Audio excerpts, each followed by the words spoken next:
Hold your head up, it's Kasi says figile. The time is now today. Kuzoba mnandi, the feeling. 100% for 100% real people. A very warm welcome to 2021. Yes, this is the show that continues to give you 100% talk because you are 100% real people. We're so excited to actually have you here. We're so excited for our guests in studio today. We're so excited for the conversation that we are going to be having today. On top of many other conversations that we are going to be giving you, we'd like to thank you very much for all your comments, shares, subscribes, and likes on social media. Nothing goes unnoticed. We do notice it, so please do keep them coming. So today we have a very interesting conversation that we're going to have. It is about language. Yes, it is the right to or the right of language. I don't know how you want to place this or how you want to put it, but however you want to put it, we're going to have a conversation with these esteemed people so that we can get to the bottom of what language is and how we use it as people. And on that note, welcome everybody to my immediate right. We have Miss Mbali Manono. Now she is an educator at the School for the Deaf, and right next to her we've got the thorn amongst the roses. We have got it is Dr. Hloniphani Ndebele. Now he is a linguistics lecturer over at Mangosuthu or MUT, if you may. On his immediate right we have got Miss Andrea Walters. Now Andrea also is a person who's very intuited in depth and in apt with language because she is an art lecturer over at UNISA. She is an artist herself. But right next to Andrea Walters, we have got last but definitely not least, Miss Londiwe Msimang. Miss Londiwe Msimang is a dynamic young lady who does not do anything. Everything Lodi does do. There's not a thing. But what she does specifically do, she is an educator and she also is a media company owner. Yes, that is correct. So if you could just tell us a little bit about yourselves and yeah, get to know you a bit more. Mrs. Manono. Yes, ma'am. Yes. Hi, everyone. Hello. I'm so happy to be here. Yeah, I'm Mbali Manono. I was born and bred here at KZN in Ladysmith. Finished my matric here. Went to Wits University where I studied speech and hearing therapy. And then I was introduced to deaf studies. And then later on I branched to inclusive education in UNISA where I completed my honors in inclusive education. Then went on and I'm doing my final year in master's in inclusive education this year. I then started working with deaf children in 2012. In Chatsworth, Londiwe School for the Deaf until now. Thank you so much, and thank you for inviting me. My name is Hloniphani Ndebele.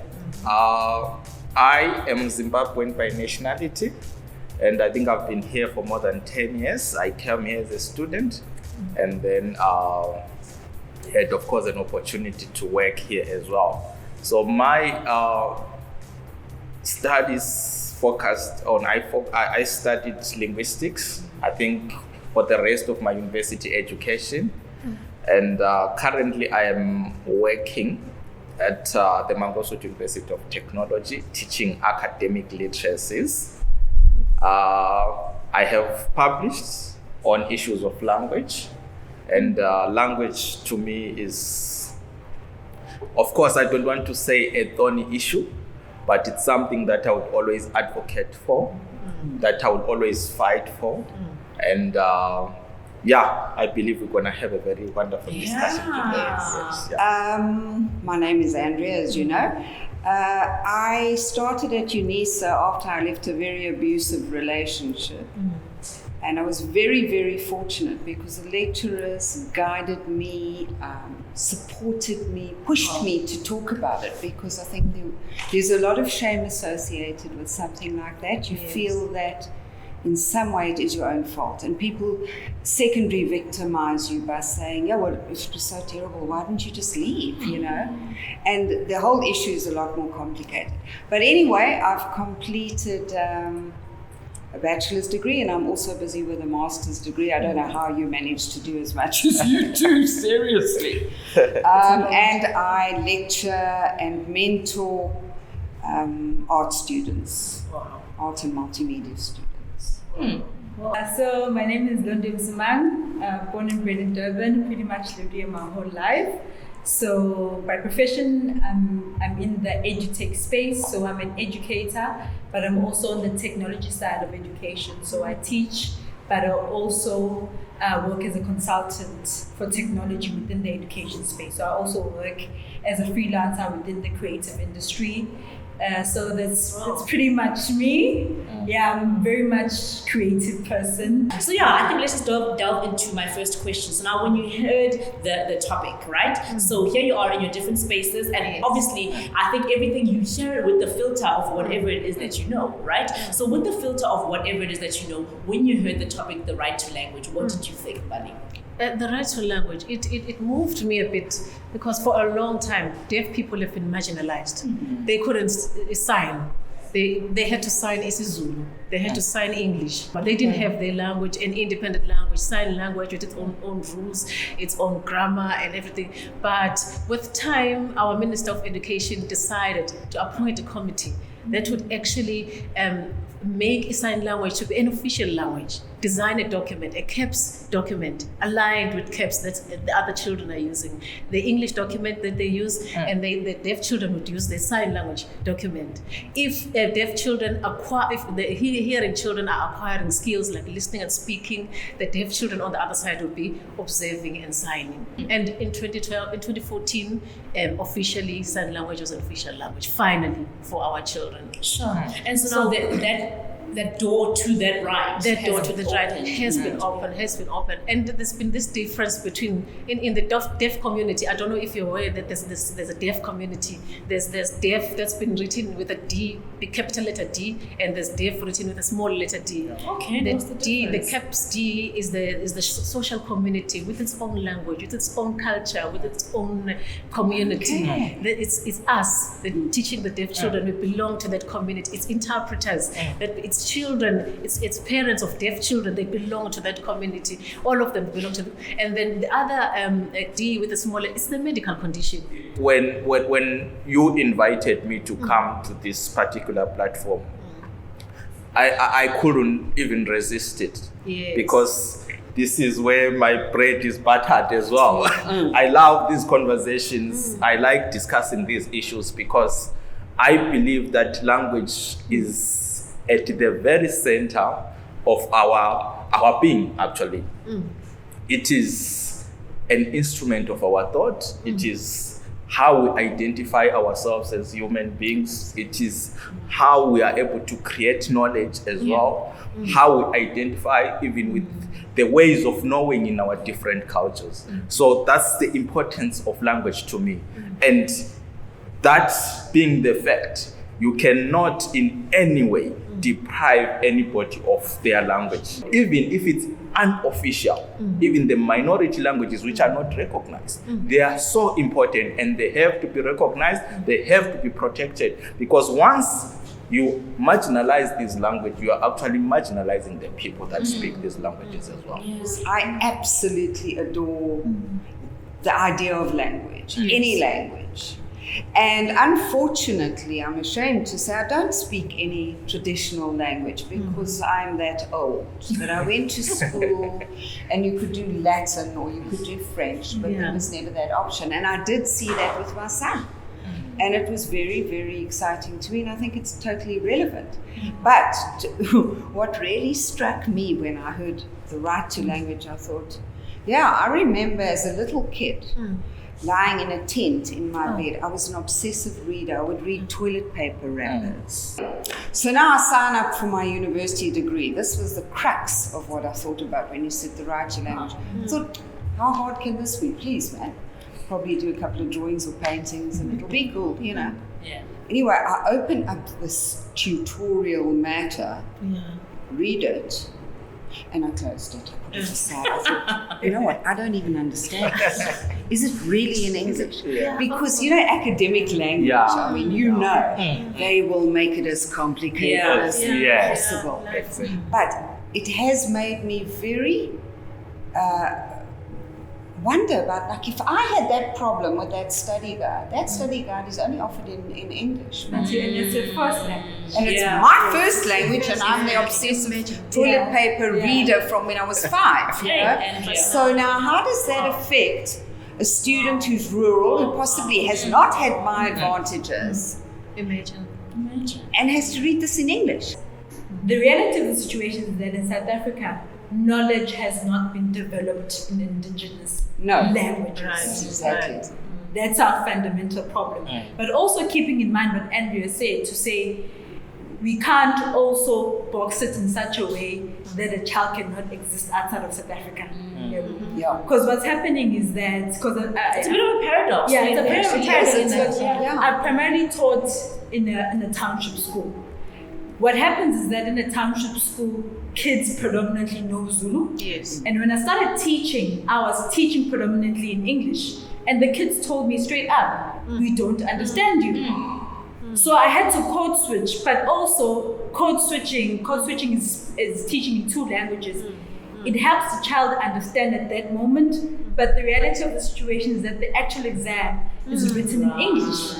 And I have seen that kids that have a better grasp of the English language do better academically. So even if your English isn't that good, you can make it out of varsity, but come to the job market now. Come to a job interview. You can't handle yourself. So fundamentally, I think what I'm hearing here is that there really isn't an equal right to language in this country. You know, and, which is also a very difficult thing because you have 11. How many? 12, yes. We have 12 now languages. Is that even feasible? To me, it's very feasible. Okay. It is very possible. Because, like, for example, in the workplace itself, let's say there are 10 maybe Zulu speakers that are employed in that particular company. When we do our work, what language will we be conversing on, so to say? We are conversing and making sure that there's production. We are conversing in Zulu at the end of the day. So it comes back to the government to say, what does the government put in place? What policies does the government have in order to recognize these languages? And one thing, for example, I know some universities now in South Africa that actually have given space for people when they come for interviews. They give you a choice. Do you want to be interviewed in isiZulu or do you want to be interviewed in English? And I know some government departments are doing that as well. That's nice. And you are actually not disadvantaging a person because of their languages, but you are actually affording that particular person an opportunity to express themselves well. And with regards to professions, I've seen only in the teaching professions. I've only seen deaf teachers getting chances. They're being trained to be teachers and teaching deaf children. With other professions, I haven't seen much of access for our deaf community because they can't communicate with the other people, nor does it open in our society.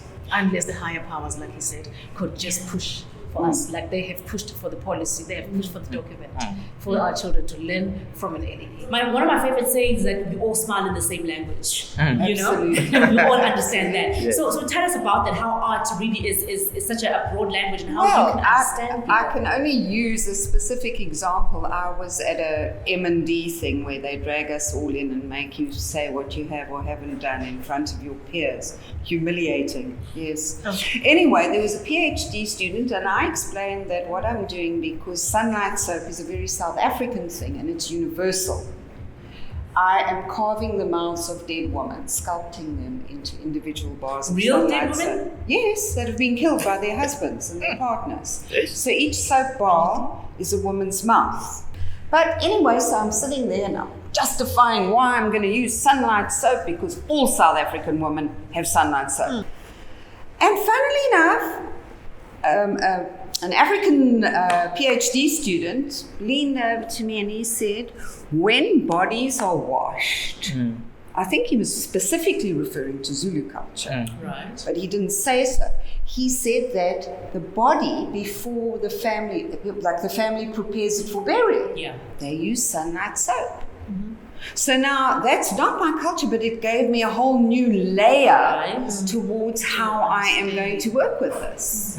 You know, so that is where I say that art can be a very universal language. Londi, in the media space, right? I think language is a huge thing, right? So what are some of the elements of language there?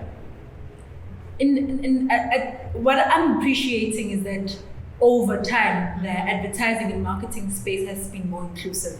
Like the other day, I was so excited when I saw a Facebook ad written in isiZulu.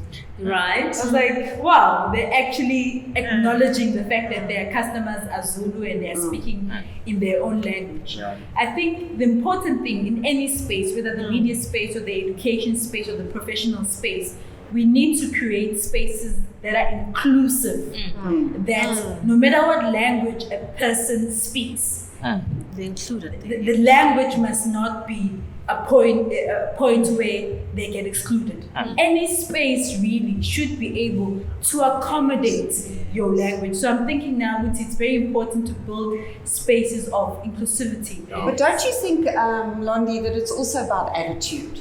Yeah, I mean, I definitely. know Of that course. sounds so like aging hippie, but the thing is, if we were kinder to each other, if we would were find prepared those to ways. take the time to listen or Yeah. to look and to try and understand. Yes. Exactly. Like I was saying with the Deaf Awareness Days, we would make it so simple to you to understand that it's not difficult to sign. Yes. It's the easiest language compared to other languages because they are all abstract. And ours is very like here, you can see it Tactile on the language, hands. yeah. Yes, Visual. a square is a square, a circle is a circle. You can Yeah. actually read it on our hands. No, definitely. And actually, what I was thinking with that, I was actually going to ask you, Dr. Hloniphani, that you can actually use language to be exclusive, actually.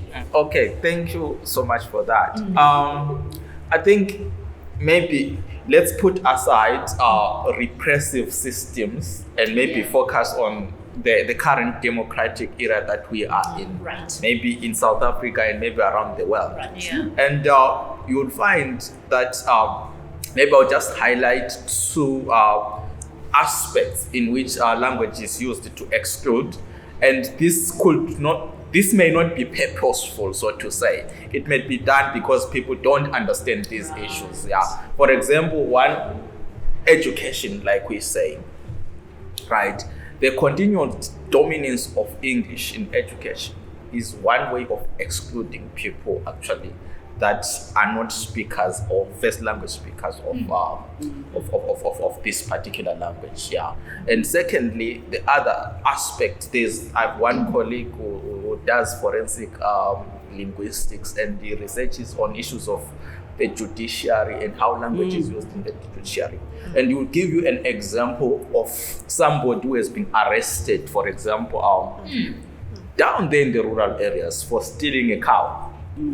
But when he goes to court, you see that particular person may not sometimes be given an opportunity to respond in his own language. You see, while translation is a good thing, but a lot is actually lost in translation. Like what Andrew was saying, even with text, Yeah. with written text, that a lot gets lost in Exactly. translation. Continue. Just to add on that, these languages can be developed because all this content, all this knowledge that we have, physics, biology, law, Yes. it was never originally in English. It was in other languages like Latin. So we went from Latin to eventually ended up in English, which means Zulu and all your other languages can be developed, but I feel like we're not making that investment. Sure, we can go on and on. Mbali, please give us your closing remarks. We have come to the end of our discussion, everybody. But I think we really should have a part two thing. I think at this stage, I really would like to say to the hearing people, be part of our world. Come and be part of our world. We don't train people to translate. We train them to interpret. Yes. What I would like to say in closing is that as speakers of different languages, it is very important to actually embrace our individual languages while also embracing other people's languages, so to say. My closing remark would be the government needs to prioritize our children, whether they are deaf, have other disabilities, because that is the future of our country. In closing, inclusive spaces, inclusion in every space. Because in my context of education, I've seen how much language can be a barrier of success. Thank you so much. Thank you, Mbali. Thank you for having me. Thank you, Andrea. Thank you, Londi. This has been absolutely amazing. And thank you so much to you too, EduTech, for always watching, commenting, liking, subscribing, really interacting with the show. This is the kind of content that we want to give you here on the 100% every single time. Because if we can change our life even just slightly, I think we would have changed the world. And hearing really that we need to create inclusive spaces within our language society in order to be inclusive within our society. So with language is such a big factor of it. So thank you very much for watching every time. I would love to send a huge thank you to Do Confidence Designs for this beautiful, beautiful garment. I would love to thank Isimo Daily Creations for these amazing, amazing earrings. And all the time, I'd love to thank Musgrave Center for hosting us. They've been so amazing. So until next time, my name is Tembela Blani, and this has been the 100% Talk Show, giving you 100% talk for you 100% real people. I love you so much, but remember, God loves you more. Wow. And thank you.